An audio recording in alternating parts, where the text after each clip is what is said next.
Tjo. Välkomna tillbaks till kanalen ännu en gång. Vi ska fördjupa oss lite i någonting som väldigt många har liksom frågat om. Så vi tänkte bena ut alla liksom frågeställningar som folk har. Det var en händelse där inte bara jag utan också min lillebror och min dåvarande manager / agent, inte mentor utan en annan person som heter Iskander. Vi var alla misstänkta för ett mord.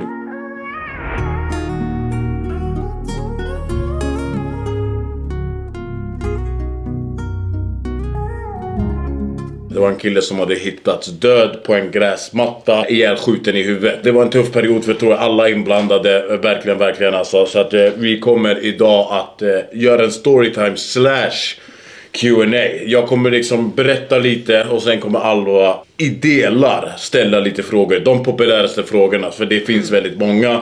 Och vi kommer liksom ta det i etapper, ställa frågor till mig som jag svarar på. Och sen kommer jag berätta ytterligare. Och sen kommer vi fortsätta så. Det här brottet skedde ju i min dåvarande bostad, förstår ni? Så därför så måste jag också ta backstory till hur jag fick den här bostaden och så vidare, vad som hände. Så jag känner att jag måste börja med att berätta att jag träffade min dåvarande vän som hette Iskander och vi började umgås. Och jag hade liksom ingen bostad vid det här tillfället, det var så det var. Och Iskander bodde liksom i ett hus i Nacka-området, väldigt fint alltså, med sjötomt och det var båt och det var liksom, det var hela... Eller Saltsjöbaden. Ja, precis, det var tvärnice, förstår du. På den här tomten så fanns det ett annat hus som berättade att det fanns tillgängligt för att hyra, förstår du. Och i den vevan så hyrde jag det och liksom jag och Iskander kom ju varandra skitnära, förstår du. Vi träffades liksom i maj, han var jävligt driftig så vi hade lite olika projekt på gång. Vi skulle liksom hålla på med en eventgrej i Spanien var det tänkt, det var så det började. Och det här gjorde att senare blev han min agent och sen min manager och vi hade liksom tillsammans en av de bästa somrarna jag någonsin har haft. Alltså det var mycket fest, det var mycket brudar, förlåt Alva. Och vi hade riktigt fucking kul. Var parkerad med Hadid in the ends. Men jag svär, jag tackar Gud för att livet har vänt. Baby, jag kan vara DiCaprio, du är Kate Winslet. Hjärtat var stängt tills den dagen du blev insläppt. Jag undrar om du love me, undrar om du inte. Jag sa till dig för evigt, jag hoppas att du minns det. Så baby, rätta mig ifall jag har fel. Har man fallit en gång kan inte falla någon mer. Och jag har fallit... Mycket av sommaren, det blev inte så mycket jobb som det var planerat, förstår du. Utan det blev ju ganska mycket festande. Så blev det. Men vi hade liksom kul och vi gjorde släpp också, förstår du. Vi släppte musik och spelade in musikvideos och sådär. Hon vill ha kilo, utan komma till kvarter, skötte snacket med en guard. Gick ifrån night till Versace, vägrade leva som fattig. Mackenens ansikte lyser om. Iskander är med i den videon och Månskenet. Ja, jag tänkte vi skulle dra det också i montagen. Vi fick jobb gjort, men vi fick nog festande ännu mer gjort, om man säger så. Vad som hände i slutet av den här sommaren var att jag och Iskander, vi rök ihop över någonting, egentligen någon skitgrej tror jag. Vi började slåss om en sak, du vet, liksom folk kom in och bröt det. Och sen åkte jag liksom till Lillen som bodde i Gävle vid tillfället och jag var liksom med han och rushade i en månad. Och han var inne på världens kriminellaste rush. Visling, då kommer direkt. Snappa min bitch on the blation, skicka location, jag pullar på med 10. Den här rushen slutade i att jag hamnade i arresten. Och min kropp är så trött, mitt psyke är så trött att jag börjar känna så här, lyssna, jag måste fucking ändra mitt liv. Jag pallar inte längre. Där är egentligen första gången där jag känner att jag klarar inte av mer, förstår du? Så att jag åker hem till min morsa och där bor liksom, på den tiden så bor Jakob inte, han bor också hemma med familjen. Så att jag chillar med Jakob och jag chillar med min mamma och Ashraf liksom. Vi tar det lugnt liksom i huset och till en början sover jag skitmycket. Efter 1, 2, 3 veckor så börjar jag faktiskt må bra igen, förstår du? Jag liksom har hållit mig borta från allt skit, jag har borta från all folk. Jag har inte berättat till någon vart någonstans jag är, förstår du? Så ingen vet det. Jag har liksom bara velat ligga lågt ifrån hela världen. Och vad som händer här är att Lillen ringer. Och när jag ser att Lillen ringer, jag har sagt till honom, var tydlig med att liksom, förstår du, jag vill inte ha kontakt med någon. Ja. Och säg inte vart jag är. Nej, exakt, säg inte vart jag är. Och när Lillen, och jag svarar, jag ser att Lillen ringer och jag svarar, men då är det liksom Iskander i telefonen. Och jag ville helst liksom inte... Det var en sån, låt mig ringa Alex. Ja, men förstår du. Och vi hade liksom ändå tjafsat och förstår du, stämningen var inte skitbra mellan oss. Men du vet, han ringde... Han ville liksom träffas och vi skulle prata. Och jag kände att jag ändå saknade han lite, förstår du? Så att det blev så att vi gjorde det. Vi träffades allihopa. Lille kände ju också Iskander, förstår du? Så att Alltså, om ni inte fattat det var inte bara din manager. Ni var extremt nära. Ja, nej, vi var bros alltså. Det var liksom min bästa vän vid det här tillfället. Vi träffas allihopa. Jag, Lillens vän som jag kommer kalla för S här. Och vi går ut och käkar, förstår du? Det är snack om att Lillen ska hyra, för jag har flyttat ut från huset, lilla huset. Så det är snack om att Lillen kanske ska hyra det, förstår du? Så vi äter och vi chillar, vi mår bra till oss. Och sen så efter den här måltiden så åker jag liksom hem till morsan igen. Och Iskander åker hem till sig, alla åker hem till sig. Men jag tror att Lillen sover över oss Iskander den här kvällen, förstår du? Lillen och S sover över oss Iskander den här kvällen. Dagen efter så har min musikvideo Månskenet blivit klarklippt och redigerad, förstår du?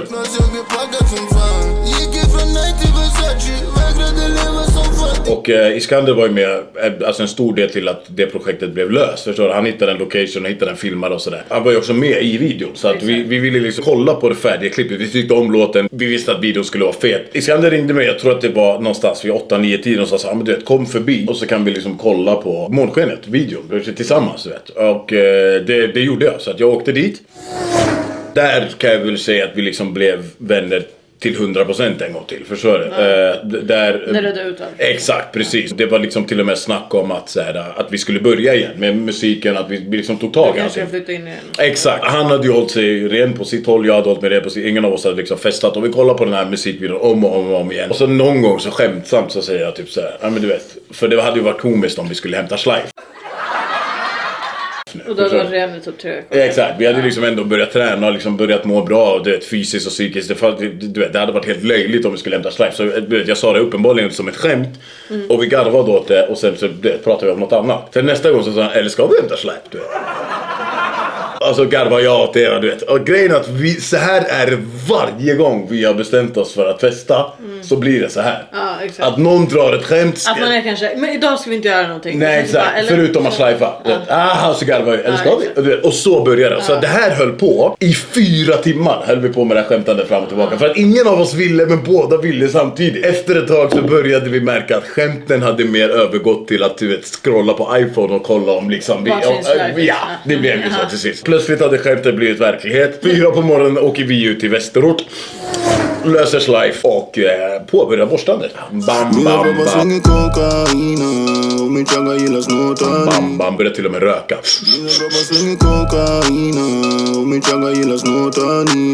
Klockan börjar liksom bli 8-9 på morgonen. Här någonstans berättar Iskander att han har liksom planerat att avrätta. Nej, jag menar, jag tänkte, fan, kan det heta avrätta? Nej, det heter avlida.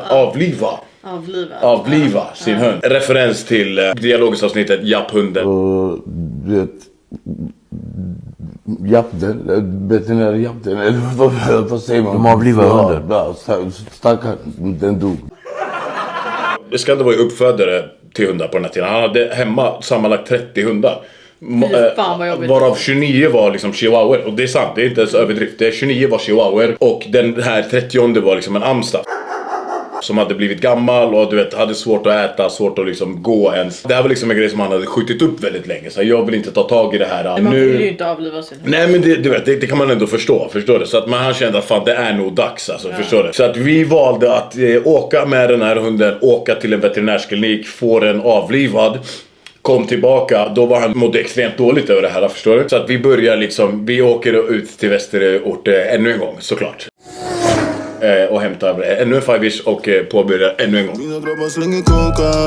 Så vi är inne på liksom dag nummer och dos nu. Vi festar. Vi beslutar oss för att okay, ska vi kanske hämta lite folk där. Vi börjar med att hämta hans dåvarande flickvän och hennes tjejkompis. Vi var så larmade liksom att vi inte skulle kunna köra. Helt plötsligt så skulle vi liksom inte ens, vi var ändå kriminella. Ja. Så helt plötsligt så kunde vi inte köra när vi var på, jag vet inte varför det var så. Men det är väl bättre att inte torska och liksom ha ett körkort. Ja, såklart, så är det ju. Vi blev ju stoppade hela tiden.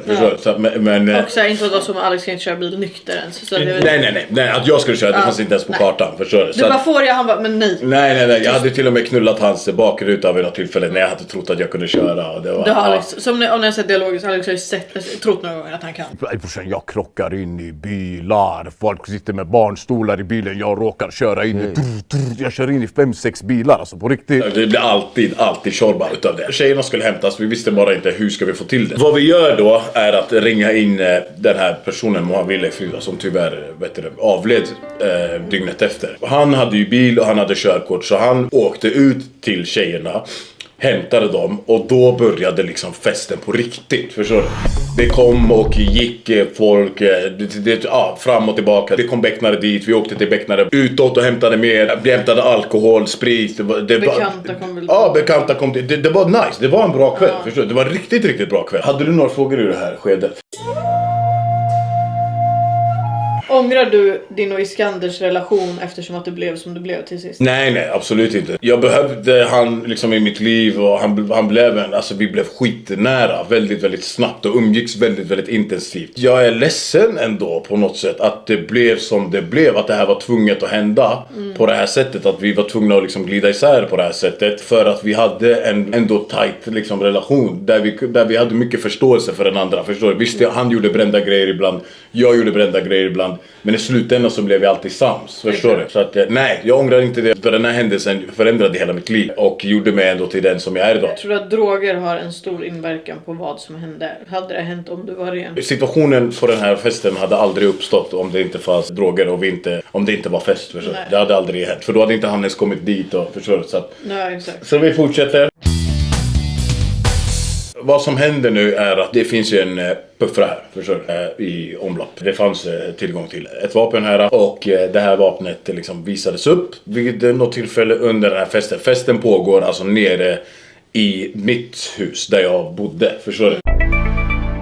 Där pågick merparten av festen. Festen pågick också där uppe. Men jag skulle säga att grabbarna mer var liksom i mitt hus och så var kanske tjejerna där uppe. Förstår du? Och drack vin. Ja, men precis. Men det korsades liksom fram och tillbaka mellan de här två husen under hela kvällens gång.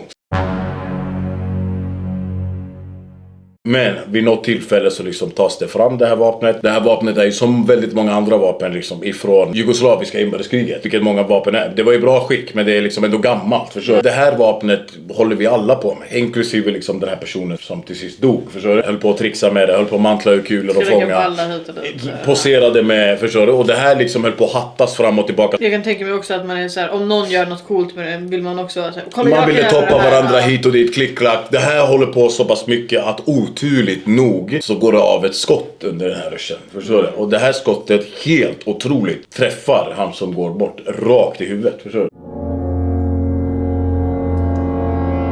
Är det som i filmer att alla får panik när det händer eller blir det mer helt tyst? Det blev panikartat direkt. Så vad gör du? Vad händer? Shit, det var inte du vet, det var brutalt hetsigt alltså. Det var sjukt och ingen tänkte liksom klart, förstår du? Vi börjar överväga, vad ska vi göra? Med tanke på skottets placering, med tanke på våra liksom historiker, det finns inget snack om att det här kommer att leda till liksom en häktning i alla fall, minst. Och alltså, om ni inte har förstått det, sker det här? Där jag bodde. Vi började tänka, what the fuck ska vi göra? Han får ju skottet i huvudet, han dör ju på en gång, förstår du?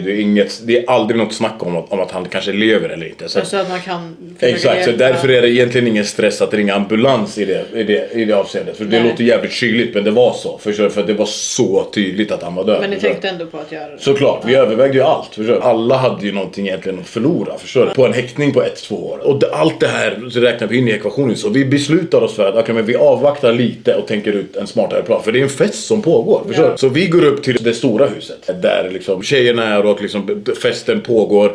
Men det går liksom inte här att slappna av, förstår du? Fönstret var öppet, man tänker så du vet, tjejerna måste ha hört någonting. Men vi kommer upp och de andra på festen har liksom inte hört någonting, förstår du? Nej. De här husen är fett nära, det är liksom 1,5 meter ifrån de här husen. Att ingen har hört någonting, det tänker jag är helt otroligt.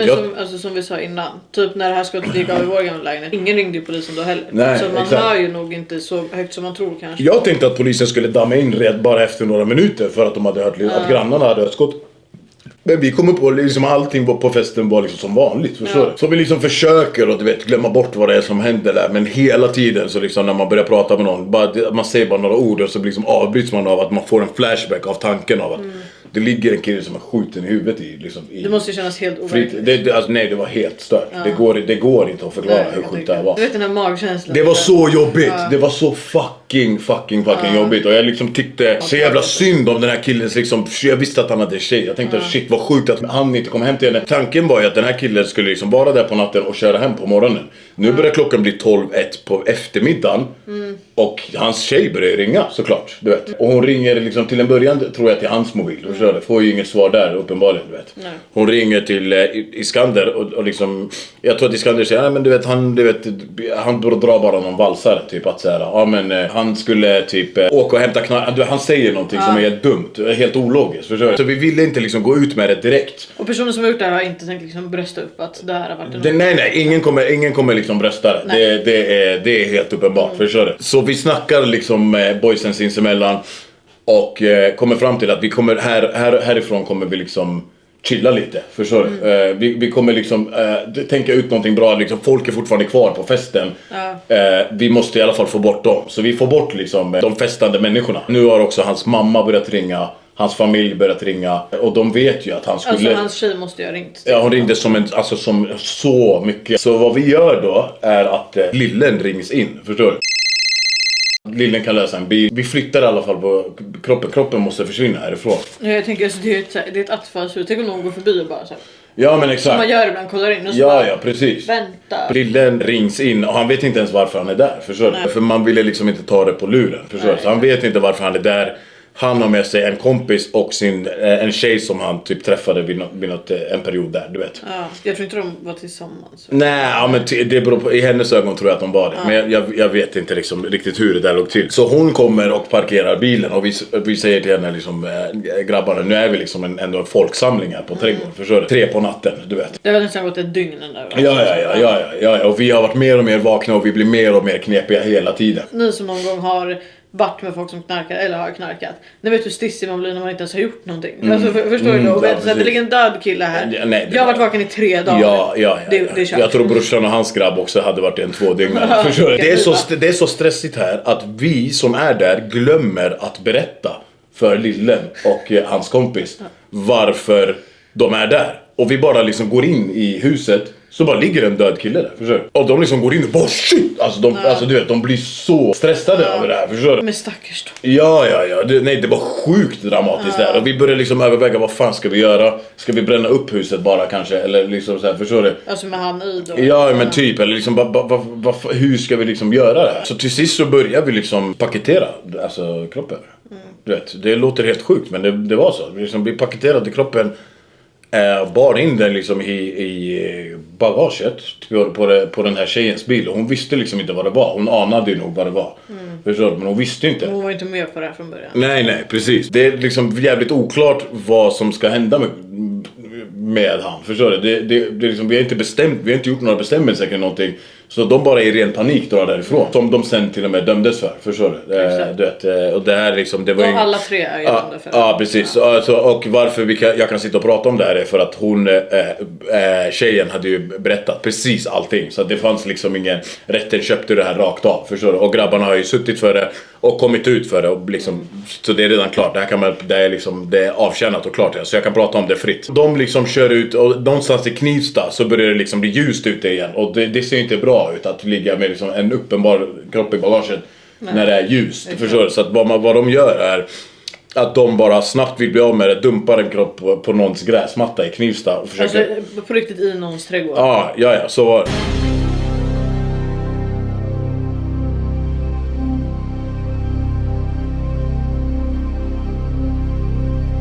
Och liksom försöker tända på och liksom det går inte riktigt och drar, förstår du? Och här kan vi ta Q&A del nummer 2.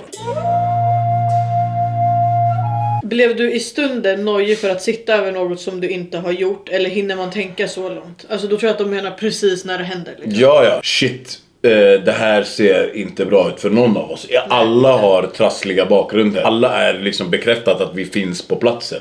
Liksom mobilmaster, allt det där. Det finns bekräftat att vi har varit där. Man pallar ju inte ens en häktning, förstår du? Nej. Och det är därför tror jag som det här beslutet tas, att vi liksom inte ringer någon ambulans, för att ingen orkar ens bli häktad. Har du PTSD efter vad som har hänt? När du ser någon få en kula i huvudet så är det klart att det sätter sina spår. Jag tror alla får trauma om man ser en människa liksom dö, i alla fall på ett hemskt sätt. Ja, verkligen. Alltså. Verkligen alltså. Om det är en person som kanske är sjuk och man vet att den kommer dö liksom när som helst. Och man vill vara där när den personen går bort kanske. Ja. Det är en sak. Grejen är att det var så oväntat. För att det var liksom inte dålig stämning alls. Utan det var ju tvärtom. Ja, det var inte med flyg. Det var fett bra stämning på hela festen. Alla mådde bra. Liksom han mådde bra. Vi mådde bra. Alla mådde bra. Tjejerna mådde bra. Och liksom helt plötsligt så fick det en helt annan vändning åt andra hållet. Förstår du? Så att men såklart. Så liksom jag vaknade häromdagen och bara liksom råkade slå halva i facet och började skrika. Och du vet, så det händer. Absolut. Alltså jag har hört han prata mycket om den här händelsen i sömnen. Och jag tror att det är då dina liksom minnesbilder kanske kommer. Ja, precis, exakt. Jag tror inte att du har skjutit honom, men vet du vem som har gjort det? Ja, så är det. Men den tar jag med mig till graven alltså. Vad har du för relation till brottsoffret? Jag kände inte brottsoffret så bra. Men vi hade ju träffats någon gång innan. Det var ju mer Iskanders vän, förstår du? Så att, men vi hade ju träffats ett par gånger innan och sådär. Det var en schysst kille, förstår du? Må han väl rätt. Ja, verkligen. I dialogisk intervjun så säger du att du inte ångrar det som har hänt eller att du inte känner skuld för det. Hur känner du idag när du är nykter och inte håller på med kriminalitet längre? Alltså jag kan inte känna skuld för en handling som jag liksom inte har begått. Nej, precis, det var det jag tänkte. Men jag kan känna skuld för att kanske att det skötte så här. Misstankarna mot det stärks ju eftersom att du är på rymmen. Ja. När det blev så att jag blev misstänkt för det här, så på något sjukt sätt så tänkte jag okej, även om det kanske inte är så att jag har begått det här, så är det inte så att det försämrar min image som en skjutare, förstår du? Så det var någonstans där jag inte ville liksom gå ut med att jag var liksom oskyldig på något sjukt sätt. Förstår du? För att jag ville bevara imagen så intakt som möjligt hela tiden. Men jag kan ändå känna skuld på att det skött mot hans familj, att det liksom sköttes så här, att vi försökte sopa det under liksom mattan på det sättet. Så verkligen, det är det jag hade känt om det var någon av mina familjemedlemmar. Då kanske man mer är ledsen över, alltså självklart att personen har gått bort, men att kroppen kanske har hanterats på det sättet. Ja, exakt. Vi fortsätter här. Vi började städa brottsplatsen och sådär. Det har också ju grovt kommit fram i rätten. Du har ju erkänt det. Ja, det har jag erkänt. Och liksom, det har erkänts på alla håll att brottsplatsen har städats. Det är liksom ingen hemlighet. Inte bara städas, det liksom slipas, det putsas. Det är hela...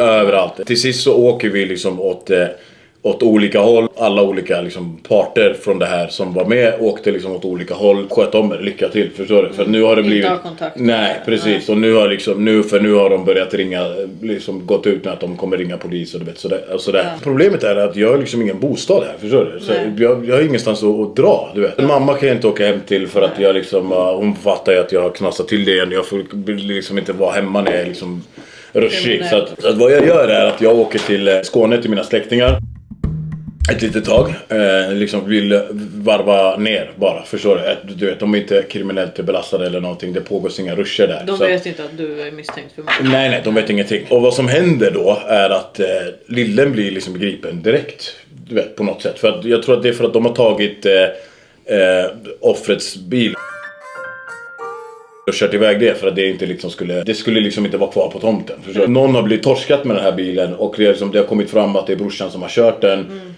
Och där blir han och skitmånga andra gripna i en sån här insatsstyrkan-grej. När man ser att insatsstyrkan slår till mot en lägenhet här. Så att han blir misstänkt, hans tjej blir misstänkt, hans kompis blir misstänkt. I den här vevan så blir Iskander också efterlyst. Jag blir inte efterlyst, förstår du? För Iskander var inte hemma då? Nej, precis. När Aina kom så var Iskander inte där. Men polisen har gått och liksom bänt upp golvet och sett att okej, det finns blod längst ner. Alltså det som har hänt är ni har städat kliniskt rent. Ja. Alltså det finns inte ett enda spår. Nej. Men eftersom att det är trähus så har de dragit upp och då har det runnit emellan de här trälisterna. Det är exakt, det är precis det som är. Så att när de bänder upp de här trälisterna och då får hunden liksom upp ett spår och de ser att det är liksom blod från ett offer och de testar, gissar jag, blodet och de lägger ihop ett och ett att det är hans blod, förstår du? Så där blir Iskander efterlyst. Och han är det liksom i 2 veckor, förstår du? Ja, han är borta så länge. Jag visste inte, jag trodde de tog han nästan direkt. Nej, han är borta efter 2 veckor. Så läser jag liksom i tidningen 37-åring gripen misstänkt för mord i Nacka. Nu är jag i Skåne när jag läser det. Jag bara tänkte shit, okej, då har de tagit i Skander. Det går 2 veckor. Jag läser det i samma tidning, så står det: känd rappare jagas av polisen, beräknas vara beväpnad och farlig. Det sjuka är att jag inte kopplar till en början. Nej. Jag bara, känd rappare misstänkt för ett mord. Jag bara shit. Så tittar jag på mugshot och så bara, vad sjukt, han har samma jacka som jag har. Och sen bara, nej, tänker jag bara. Varför är jag misstänkt? Jo, okej, det är inte så konstigt. Även om Alex inte står på lägenheten så hittar de ju platinaskivor med min guldskiva fanns ju liksom där. Och liksom just när de har skrivit att jag är beväpnad och farlig, så tänker jag så här: det här polisgripandet kommer vara så jävla brutalt. För att jag trodde att det var som i USA, då liksom nästan skjuter de en på plats. Ja. När du blev efterlyst. Ja. Alex sticker ju ut väldigt mycket. Och man vet ju hur jag är byggd. Ja, och hur Alex ser ut. Liksom. En krallig, mulatt, lång, 1,96 rappare. Det var mycket, typ din tatuering, dina ärr. Det är mycket unika saker. Och jag minns att jag satt på McDonalds. Och då hade jag Aftonbladet-appen, ni vet, då kan man få så här notiser så här, just nu när och så fick jag så här, rappare misstänkt för mord. Och jag bara, fan vad sjukt, för då hade liksom ingen svensk rappare varit misstänkt för mord. Nej, just det. Nej. Så jag kommer att jag öppnar och jag ser mugshoten och jag bara, det där kan vara, alltså du där. Och jag går in på Flashback direkt, för gumman vill veta då står det ju så här: Alexis jagas för mord. Det här perioden var, alltså det var så jävla jobbigt i min mage. Och men jag vägrade ändå på något sätt liksom fly in i, du vet, knark och det där. För så har jag alltid gjort innan. Jag hade här 50 lax. Och liksom, jag var tvungen att på något sätt tänka ut, vad fan ska jag göra? Ska jag liksom ställa in mig? Och 50 lax barn, om ni är yngre och kollar på det här. Ja. Det är inte så mycket som ni tror. Nej, det där är borta. Det är borta på några veckor. Och om du är efterlyst. Ja, det blir fett dyrt att hålla igång liksom alla varor och du vet så här, bara att leva blir fett dyrt, förstår du? Så att jag tänker så här, jag kanske bara ska liksom gå in och liksom, jag pratar med min familj och så bara, men du vet, de bara, men ställ in dig, förstår du? Så jag tänkte faktiskt göra det ett tag. Men sen så kände jag så här, nej men vänta, varför ska jag ställa in mig? Du vet, i värsta fall, jag vet inte liksom vad folk har liksom sagt. Jag kanske flyger på det här, förstår du? Jag tänkte så här, jag ska ändå leva mitt liv, jag ska ändå ha det bra, förstår du? Så att jag försöker att så här, tänka på att kanske tagga till Danmark ett tag, eller du vet, någonting sånt. Men jag håller mig ändå liksom inomhus hela tiden, för så jag går inte ut. Så vid något tillfälle säger min kusin så här, men ska du hänga med ut på krogen? Jag bara, nej, du kanske inte förstår. Jag är efterlyst, internationellt efterlyst. I hela världen. Jag vet inte om du har förstått det, förstår du? Hela Sverige vet hur jag ser ut. Ja, precis. Vad hennes övertalningsgrej är för att jag ska följa med. Hon säger bara så här, nej men kom igen. Och det var okej. Och jag köper det. Så lätt övertalad var jag. Som en fucking idiot går ut på krogen. Ja. Förstår du? Inte bara nog med att jag går ut på krogen. Jag hamnar i slagsmål på krogen. Min smarta pojkvän. Som en fucking idiot. Jag hamnar i fight och sänker liksom 3 chilenare. Du vet, så här. Vänster, höger, vänster. 3 smällar, 3 knockouts. Alla som var där vet, skäms på er. Ni fick smaka på det och ni vet om det. Det var så långsamt. Det är helt otroligt att inte polis tillkallas till plats här, förstår du? Av någon anledning gör det inte det. Du har så tur att ingen bara, tänk om någon bara hade ringt polisen och varit såhär, lyssna, det är ett bråk här. Ja. Och de kommer dit, eller om någon av dem hade ringt polisen, kollar kameror och bara, okej, Alexis är i Lund. Ja. Men det händer liksom. Nej, det är helt otroligt att jag inte liksom blir gripen i det skedet. Så att jag liksom åker hem och så chillar jag och sen så känner jag bara så här, shit, liksom nu har jag varit hemma hos mina kusiner i 3 veckor. Det kan snabbt komma fram att jag är här. Jag vill liksom inte utsätta dem för ett insatsstyrka. Så jag liksom komma in och smälla dörren och du vet, börja. De bor med sin mamma. Ja, allt jag hörde liksom från fönstret, eller så fort jag hörde något i porten så trodde jag så här, nu stormar de. Förstår? Så att det blev att jag tog in på ett hotell några dagar och sen så liksom bad jag Besnik komma och hämta mig. Man är free, Besnik väntar bara tills min bror släpps. Han kom och hämtade mig, jag åkte liksom i bagagelucka till Norrköping. Där påbörjade jag festruschen igen. Så här formulerar sig en känd artist som jagas för mord. 27-åringen ska vara efterlyst och anhållen i sin frånvaro. Det var den 12 oktober som en man hittades ihjälskjuten på en gräsmatta. Hans texter handlar om livet som kriminell och tiden innanför murarna, vapen, droger och brott. 27-åringen har tidigare dömts till flera fängelsestraff. Och här så liksom och hamnar i en lägenhet och här nu börjar det liksom bli extremt paranoid. Jag känner av att det är nära nu. Jag känner när det ska gå. Alltså jag vet när jag kommer för, alltså, och när insatsstyrkan kommer då känner jag verkligen. Jag börjar liksom höra fotkängor, alltså i många kängor liksom, porten. Och så sa jag, jag vill lyssna, nu händer det. Han bara, nej men det är många som ska till jobbet, det är liksom mycket aktivitet. Ja. Jag vet den här porten, det bor bara gamlingar, det är inte mycket aktivitet. Nej. 8 på morgonen här. Här springer vi. Ja men precis, så var det inte. Ja, och då jag hör att de börjar liksom dra i dörren. Jag bara, okej det här. Han bara, men det är någon som bara liksom råkar dra i. Fattar du väl? Ja, och sen när de börjar borra, jag bara, det är snyggt bror, ärligt talat, vad fan, kom igen. Alltså du vet, han bara, nej men alltså han ville ju typ lugna mig lite, förstår du? De skriker, polis! Och börjar kasta chockgranaternas mamma åt alla håll. En chockgranat hade liksom hamnat, blev en sån här jättestor mjukisnalle.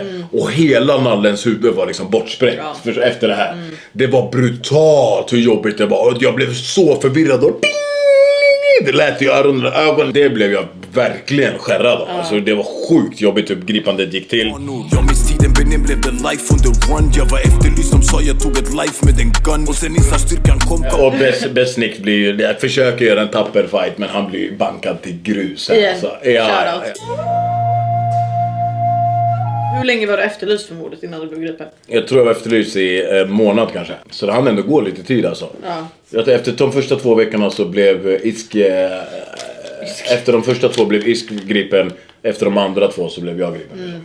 Och Lillen blev gripen typ dagen efter. Lillen blev gripen direkt. Intressant att veta, trodde du att du skulle torska och trodde Alva att du skulle torska? Alva kände ju inte mig liksom så på det sättet. Du kände ju till mig, du visste ju vem jag var. Du trodde ju inte att jag skulle torska. Nej, i breven skrev jag ju att jag trodde att han kanske skulle få en vållande.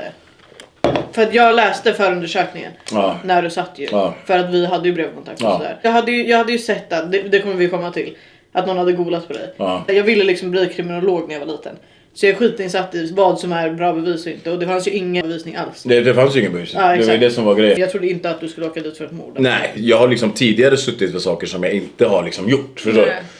Och i de fallen har jag blivit dömd ändå liksom, förstår du? Så att, men jag visste också att när det kommer till en rubricering som mord så måste bevisen vara så jävla starka att det liksom inte kan finnas något tvivel. Och något tvivel fanns det eftersom jag inte hade gjort det, förstår du? Det hade gjorts i förhör ett utpekande på mig. Jag kommer komma till det lite senare. Jag har liksom målat ut en person som faktiskt pekade ut mig i förundersökningen. Och det är såklart att det inte är bra och sådär. Men det måste också tilläggas att den här personen drog ju faktiskt tillbaka sitt utpekande. Det är viktigt att ni tar med det. Vilken var den första tanken du hade i transporten på väg till arresten? Hej då världen, vi ses. Ja, jag tänkte att okej, nu händer det här på riktigt nu. Nu sitter jag liksom i den här svettiga fångbussen. Jag är på väg till att göra den längsta häktningen i mitt liv.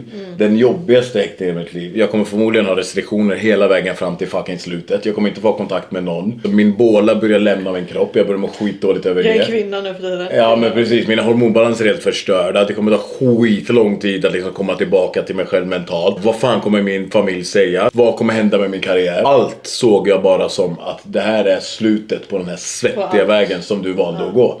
Här, nu kommer du hit, förstår du? Nu sitter du som en mordmisstänkt, förstår du? När jag sitter i en fångbuss och försöker liksom hitta de positiva sakerna. Är det så att jag flyger på, att liksom jag riskerar 3 år, så att gå in och tänka så här, men du vet, jag kommer spendera 2 effektiva år. Efter häktningen kanske det är 1,5 år. Jag går in och tränar ihjäl mig, kommer ut liksom rippad. Men att komma ut rippad när du är 60 år. Det spelar liksom inte så mycket roll då, förstår du? Ogift och ja, men du vet, förstår du? Det hela mitt liv skulle ju liksom i värsta fall kunna flyga här. Så att nej, det kändes inte bra alls. Nej, det var fucking hemskt alltså. Hur lång tid tog det att torka upp blodet? Det tog sjukt lång tid. Alltså för att liksom när du torkar så blir det att blodet liksom åker inte, absorberas inte upp, utan det bara flyttas någon annanstans. Alltså det kan jag faktiskt vittna om. Att det var en grej som vi har pratat om i en annan video som hände i en lägenhet. Där jag och din kompis tjej också skulle torka upp blod. Det var inte lika mycket då, men det tog ju... Det är sjukt. Det gick inte. Alltså vi tog så här trasor och trodde att det skulle hjälpa. Trasan sög typ inte ens upp. Nej, det är det. Och liksom moppen går inte, så att liksom mycket av det vi använde var ju liksom mina typ kläder. Jag bara såg att det var... Jag bara, nej, det där är Versace! De bara, bror, vad fan, skit i det. Nu ska det också tilläggas att jag har liksom redan erkänt Och det har liksom redan tagits upp i rätten att det har liksom städats upp. Och jag var inte åtalad för det, därför kunde jag inte liksom dömas för. Hur betedde sig poliserna mot dig när du satt i transporten på väg till arresten? Nej, men de var liksom jävligt schyssta. Det här var ju liksom ingen vanlig TPT. Det här var en Sibbar-bil som jag åkte. Det har aldrig någonsin hänt mig förut. Nej. Och det var såna här som poliser som visst vi kan vara schyssta, men tro mig, försöker du springa, vi kommer fucking avlossa rakt av. För man såg det i deras ögon. Det här var en helt annan typ av poliser alltså. Efter du har varit i arresten i 4 dagar så kommer du åka på en häktesförhandling. Och jag trodde väl ändå liksom någonstans naiv som jag var att så här, jag kanske går loss här, förstår du? Jag åker liksom till den här häktesförhandlingen. Då har jag liksom hamnat i Kronoberg. Så att jag åker liksom från Kronobergs arrestcell till häktesförhandlingen med också så här riktiga Säpo-poliser. Alltså. För att man var väl rädd att liksom, det skulle stå kumpaner till mig med kallar och liksom frita mig. För sånt händer. Inte i Sverige kanske, men i andra länder. Kronoberg är då ett häkte. Kronoberg är en häkte och arrest som ligger liksom mitt i sånt. Det är en säkerhetshäkte och arrest. De kör mig liksom till rätten. Jag ser liksom när jag går in i den här salen där liksom häktesförhandlingen ska, det är liksom fullt av journalister. Alltså det är fullsatt, förstår du? Jag går upp i häktesförhandling och liksom åklagaren menar på att jag är sannolika själv misstänkt för mord. Att höra liksom ditt namn och så bara du är misstänkt på sannolika själv för mord. Det kändes ju inte bra. Men de liksom drog grejen och vi drog våran grej. Att jag liksom förnekar och så hamnar man i ett rum och så liksom där. Sen kallas man tillbaka till rättssalen igen. Och då kommer de säga så här, men rätten beslutar att Alexis ska liksom häktas. Förstår du? Misstänkt på sannolika själv misstänkt för mord. Där, om det liksom inte var, mitt hopp var liksom grusat innan det, så blev det ju garanterat grusat nu. Blir du på sannolika skäl misstänkt för ett mord, det finns inte en fucking chans i världen. Du blir inte ens släppt på en häktning liksom på en misshandelsfall, ett misshandelsdom. Även om jag hela tiden visste att så här, men jag kan väl fan inte egentligen dömas för det här. Så när du hör att du är liksom misstänkt på sannolika skäl och 95% av sannolika skäl-domar fastställs, alltså då döms du på. Jag går ändå in i liksom min häktescell och så liksom jag hamnar på en avdelning som heter 7-3. Det är liksom extremt. Det är också som en bunker inuti häktet. Alltså de är 5-6 man när de öppnar din celldörr varje gång. Om du ska på toa eller vad som helst. Här började jag tycka att det var jobbigt. Och liksom på kvällarna så kunde man ropa. Men för till andra fångar som sitter där. Men Kronoberg är väldigt så strikta med att nu här ska det inte ske något ropande. Man gjorde det i alla fall. Plitarna de kör mot dig. Om det är så att du ropar för mycket. Du får en varning. Fortsätter du så får du boxas, du vet. Men vi började ropa till varandra allihopa som bara jag liksom ville helst inte alltid gå ut med att det var jag. Förstår du? För att jag visste att det skulle bli en så vad du vet, förstår du? Men jag gick ändå liksom till sist, jag heter Alex, så berättar men du vet vad så bara, men vad heter det efternamn? Så jag bara Cesar, så bara, är det du? Jag bara, typ såhär, alla bara, shit, vad hände på stan? De har ju liksom hört liksom, gatan och alla har ju liksom fattat att det här är jag. Så de bara, hur mår du? Du är fucking stark som ändå, jag kunde liksom ändå garva och liksom, du vet, försöka komma bort från mig i tankarna lite. Försöka tänka på det räddade mig jävligt mycket där i början att liksom prata lite med folk. Jag tror jag gjorde det i typ 1-2 veckor, men sen det kom liksom nya folk hela tiden så jag pallade inte liksom upprätthålla den grejen. Och jag började må fett jävla dåligt alltså, i häktet. Jag visste inte vad fan, jag började tröstäta, gick upp liksom rakt av 10 kilo. Det gick liksom till en gräns att jag blev andfådd när jag liksom lyfte mig från sängen. Så efter kanske 2 till 3 månaders tid så tänkte jag så här, jag ska göra allting som får en att må så bra som möjligt. Så allt jag någonsin hade hört att du skulle kunna må bra utav, det började jag göra. Jag började liksom meditera, jag började yoga, jag började träna. Jag fick träna skitlänge för att ha plitarna där. De var fett schyssta, så att ibland så kunde jag gå till gymmet och träna i 3 timmar. Men det var liksom inte ett gym, utan det var liksom en yogamatta och en stereo som spelade P3. Ja, men det fanns ju ingenting, men det gick ändå att göra liksom kroppsgrejer. Så jag började göra det här. Jag började liksom göra en rutin att jag yogar varje dag, mediterar varje dag, går ut på promenad timmar varje dag. 1 timme liksom hade jag varje dag, och själv såklart. Jag hade fulla restriktioner så jag fick ju inte träffa någon. Jag var bara ensam hela tiden. Så av ren ensamhet så skickade jag in en anhållan så att jag ville träffa en imam, en andlig vägledare. Så de löste det. Och så jag började liksom prata med han och så här, men du vet, jag bara, men vad ska jag göra? Men det du kan göra är liksom att be, förstår du? Och någon gång någonstans så hade jag lärt mig hur man bad, men jag kunde det inte riktigt, förstår du? Jag kommer be i sinom tid, förstår du? Jag tittade liksom lite i den här textboken där det stod liksom så här hur man gjorde och du vet så. Men det var inte, mest var jag liksom fokuserad på att få till mitt sexpack. Jag blev manisk i mitt dietande. För det fanns en kiosk som hade liksom bra kioskvaror. Så jag kunde liksom köpa valnötter, avokado. Och där fick folk skicka in pengar. Och på den tiden fick man ju skicka in pengar, förstår du? Så att jag lyckades... Det här var ju 2 år sedan om ni inte fattar det. Exakt, så jag höll liksom min kost skitbra, jag tränade skitbra. Men ju mer jag började läsa liksom om Gud och det där, så tog det mer och mer space i min hjärna, förstår du? Så att det började med att jag liksom bad om så här, det här kommer att låta skitfjantigt nu, men jag började liksom be om små saker. Det fanns en viss typ av t-shirt som passade mig skitbra på armarna. Så jag började be så här, idag när jag får mina kläder, man får liksom 3 t-shirtar i taget. Kan alla de 3 vara just den modellen som jag älskar? Och det händer aldrig. Den gången så bara kom de, la in mina t-shirtar, så kollade jag och första modellen var en sån. Andra så bara alla de här modellerna var såna här som jag ville ha. Jag bara, det här kanske funkar. Så nästa dag så tänkte jag så här, men nu ska jag be om att jag får extra bröd så här, till maten. För man fick 3 brödskivor, förstår du? Så de liksom ger mig maten och så bara ser jag att det är liksom 4 brödskivor på maten.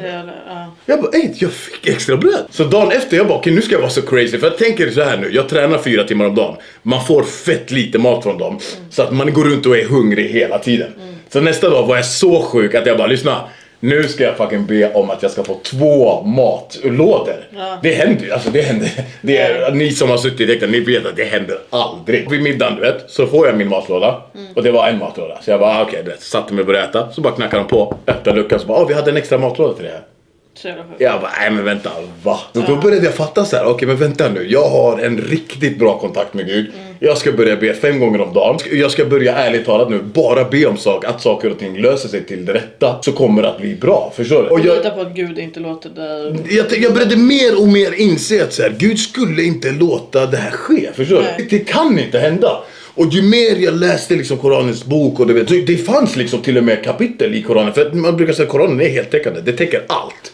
Och det här stod det så här, om du liksom håller på att straffas. Är du oskyldig så kommer Gud inte låta en tjänare lida orätt. En tjänare lida orätt, förstår du? Så att är det någon som ändå erkänner Gud och liksom är troende och ber. Med andra ord så stod det att du kommer liksom inte dömas för det här. Förstår du? Är oskyldig. Ja, exakt. Och den här...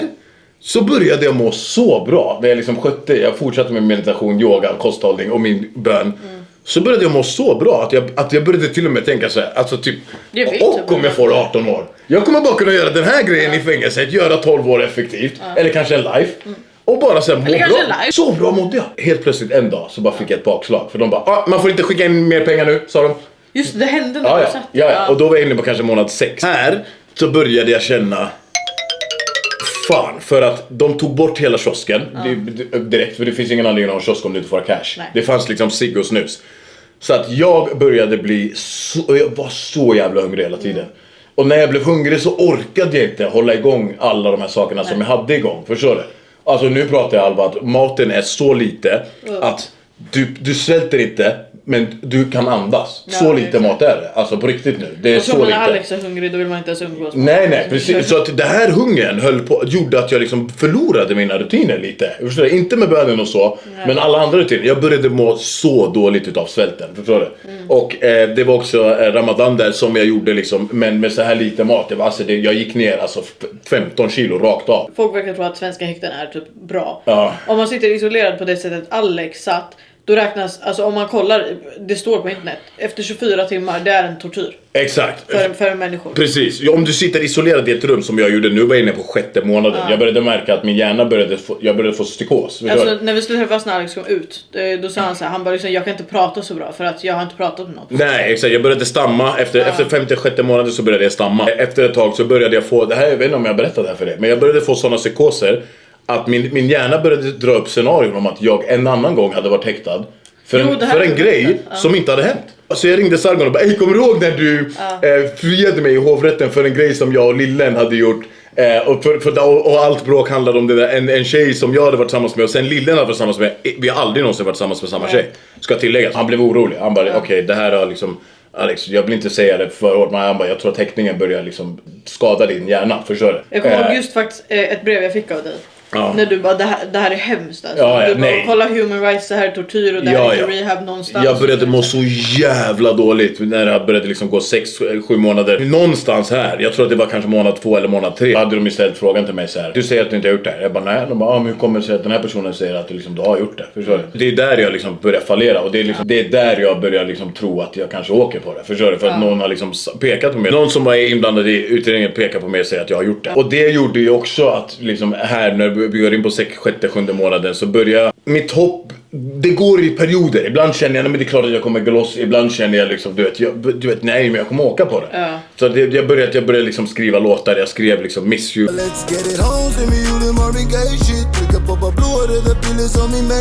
Och jag skrev 18 till life. Alltså jag ser livlösa ögon när jag backar mig själv i spegeln. Jag ser livlösa ögon när jag backar mig själv i spegeln. Har kommit till den punkt där häktet börjar bryta ner en. Det är samma sak varenda dag. Någonting måste hända snart. Har suttit så pass länge nu att cellen blivit hemmaplan. Mina ögon började bli liksom grå. Ansiktet började bli grått. Man får ingen solljus, ingen D-vitamin på 7-8 månaders tid. Alltså min hud, alltså jag mådde så dåligt. Jag såg ut som ett vrak. Och vad händer? Det började liksom bli dags för rättegång. Åklagaren gjorde så att han åtalade bara mig för själva mordet. Så att Iskanders misstankar går bort. Han misstänkte skyddande utav brottsling. De menar att han har städat brottsplats och kanske hjälpt till i liksom efterspelet, men han har liksom inte skjutit. Så att det slutar med att jag blir ensam åtalad för mord, alternativt då vållande. För det har ju kommit fram i undersökningen.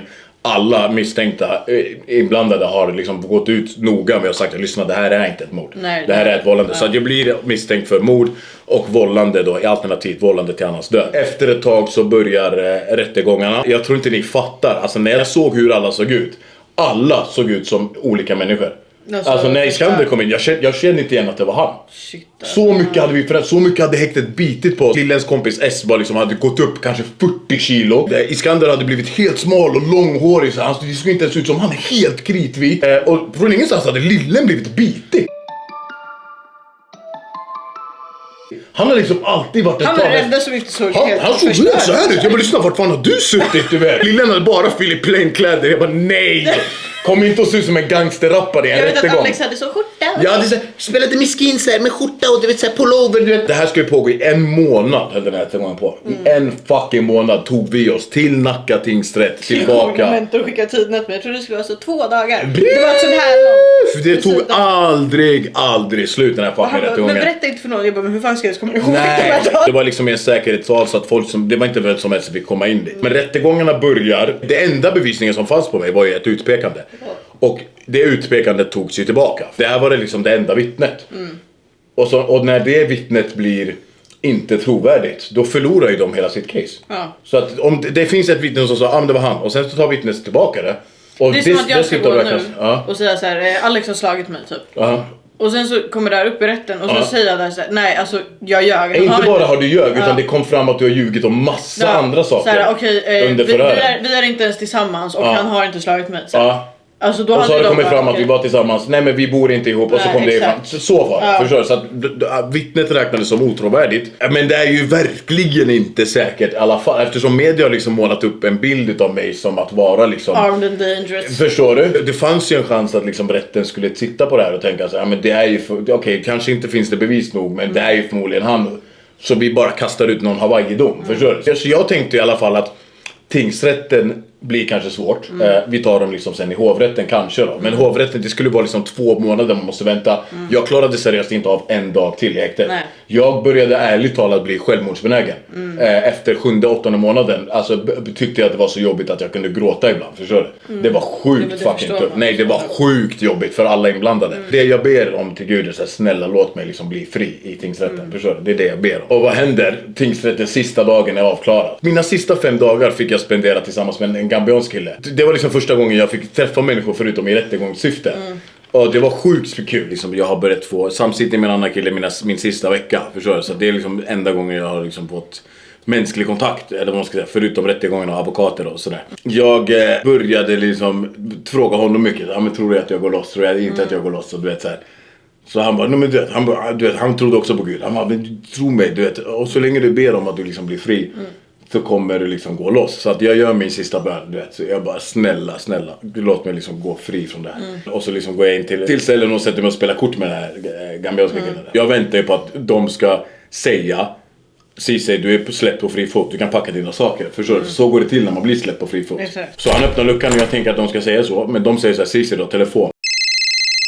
Och när de säger Ceesay, du har telefon, det betyder alltid i alla andra lägen att advokaten kommer att ta telefonen och så kommer han säga, lyssna, jag beklagar, men liksom, vi får ta dem i hovrätten. Ja, precis. Så, vad vi ska säga liksom, till hovrätten om vi ska ändra någonting. Så här tänker jag att det är kört. Så jag tar telefonen, Gambianen sitter liksom bredvid mig och bara tittar på mig. Så jag tar telefonen, hallå? Tjena brorsan, det är Erik. Det var inte Sarben, utan det var min andra advokat. Shoutout. Och han låter så nedstämd på rösten. Så jag bara, du vet, och han är alltid glad. Så jag fattar det. Jag tänker att nu är det här över. Så han bara, jag vill liksom bara meddela till dig att så här, du är fucking fri! Säger han, du vet. Och jag förstod inte vad han sa, kommer jag ihåg. Vad menar du med fri? Jag vet inte vad det betyder.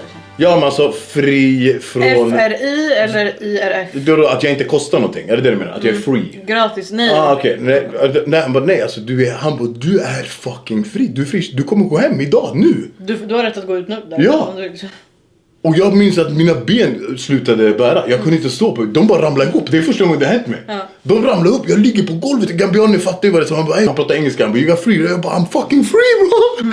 Jag är fri. Jag ska hem nu. Han bara, vad? Vi började dansa och skrika. Så bara kastar en bick åt plitarna. Och de liksom, man ser på dem och säger, det här gnager i dem.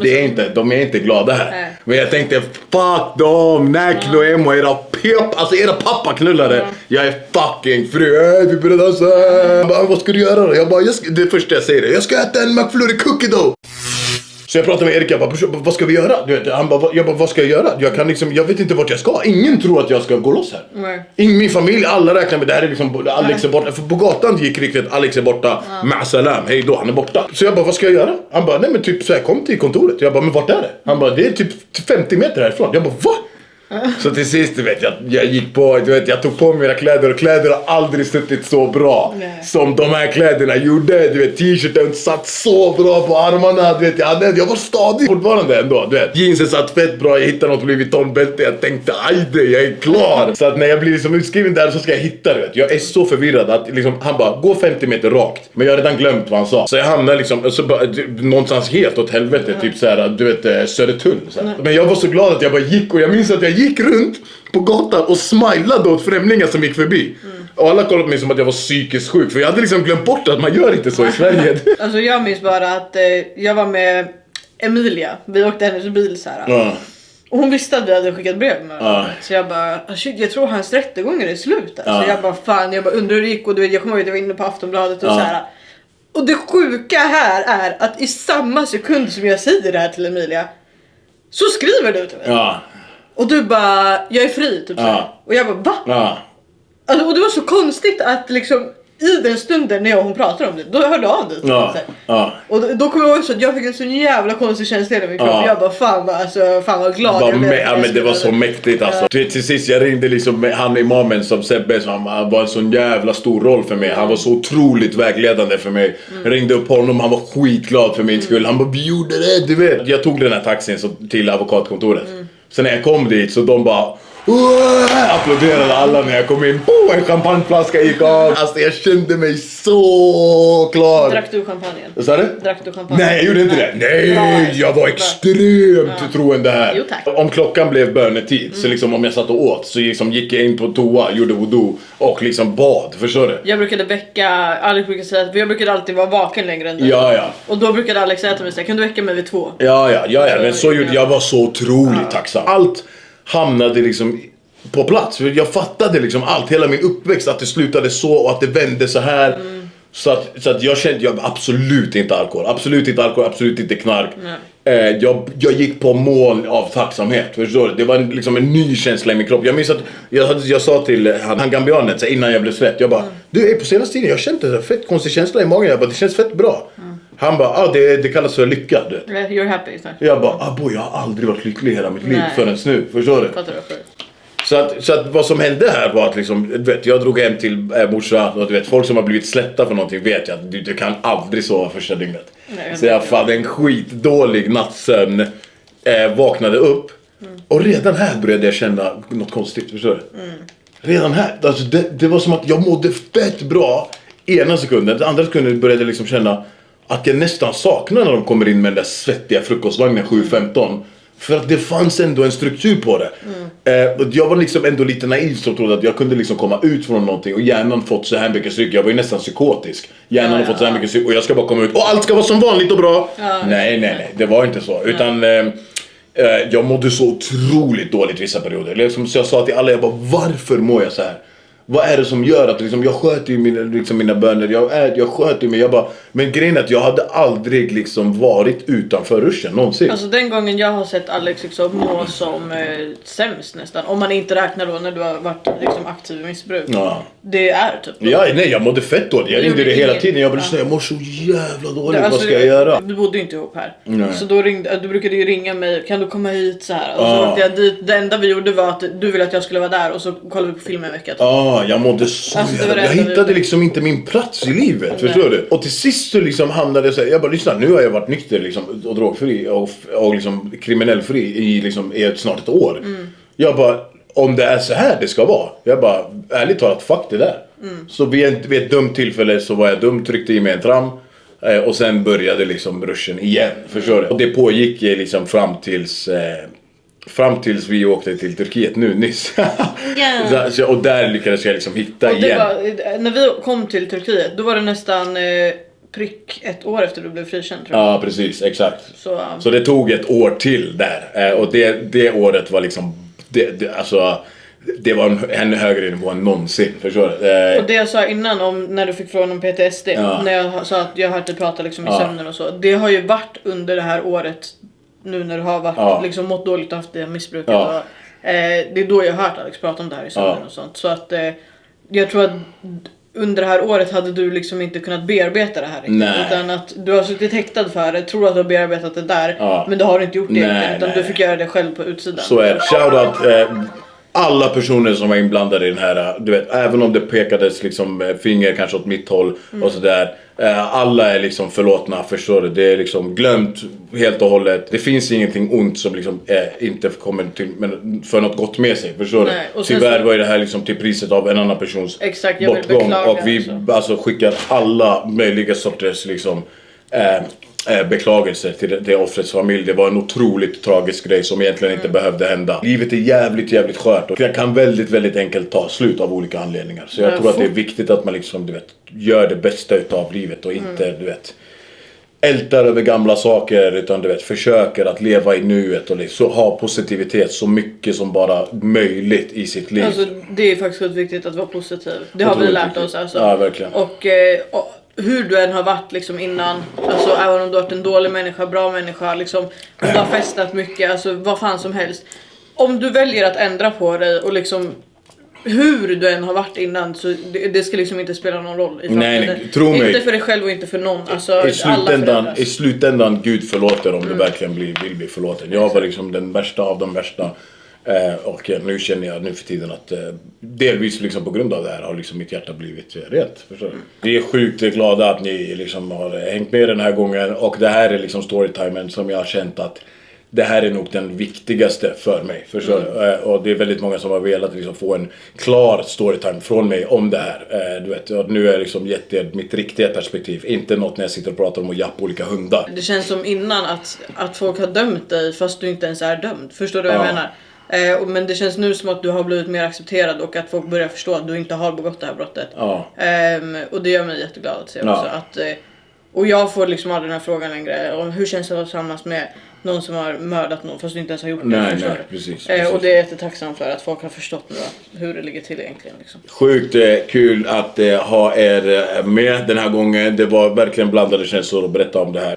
Vi är glada att ni har varit med. Vi kommer ses igen imorgon som vi alltid gör. Varje söndag, varje vardag får ni hänga med Dream Team som vi kallas för. Ingen annan får kalla sig Dream Team förresten. Vi hatar alla andra som kallar sig Dream Team. Men nej, det är inte. Håll ögonen öppna för mitt album Limitless som kommer inom mycket snar framtid. Halla at your boy. Vi ses alldeles strax. Puss på er.